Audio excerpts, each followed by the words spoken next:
जो एग्ज़ाम हो रहा है उसमें पेपर लीक हो जा रहा है।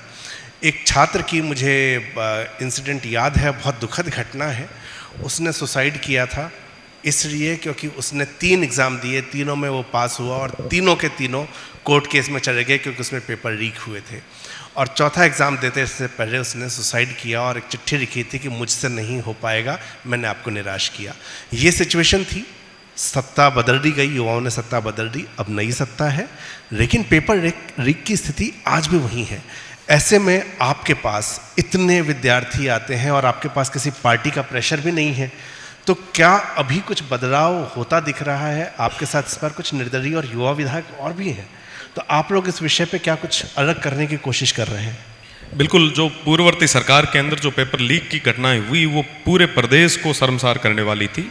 और विशेषकर दुख की बात यह है कि वो तमाम लोग जो ग्रामीण परिवेश से आते हैं, खून पसीने की कमाई को इन कोचिंग इंस्टीट्यूट में जाया करके रात और दिन मेहनत करके पूरा समय देके जो अपनी मेहनत के बलबूते पे सेलेक्ट होते हैं और उनको फिर पता चलता है कि ये पेपर तो आउट हो गया, ये भर्ती तो रद्द हो गई।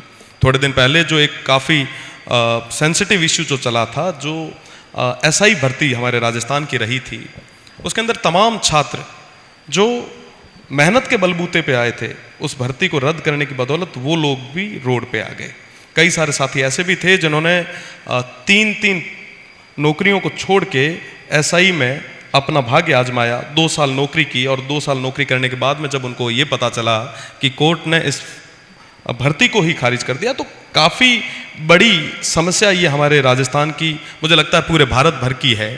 जाहिर सी बात है कि इन तमाम इश्यूज़ पे हम लोग असेंबली में भी बोले हैं, ये सिस्टम का फेल्योर रहा है। प्रदेश की सरकार की जिम्मेदारी होती है, सिस्टम की जिम्मेदारी होती है कि वो पूरे तरीके से निष्पक्ष होकर सही तरीके से उस परीक्षा को करवाएं और जो योग्य है उनको जगह दें। हाँ, जो भी सरकार होगी, चाहे पक्ष की हो चाहे विपक्ष की हो, मैं तो निर्दलीय हूँ, मैं तो दोनों के बीच में बैठता हूँ और अक्सर कहता भी हूँ कि जो मजबूत होता है वो बॉर्डर पे बैठता है।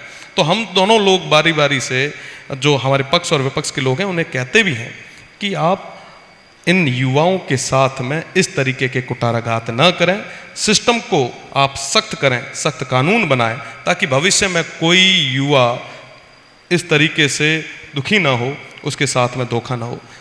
पर ये जो पेपर लीक हो रहे हैं, इसके लिए प्रदेश की सरकार को मैं समझता हूँ कि वो जिम्मेदार हैं, उन्हें कठोर फैसला लेना चाहिए। और वर्तमान सरकार ने तो अभी तक हमारे कोई बड़ी भर्ती करवाई नहीं है, जब करवाएंगे तो निश्चित रूप से उनकी भी बात करेंगे।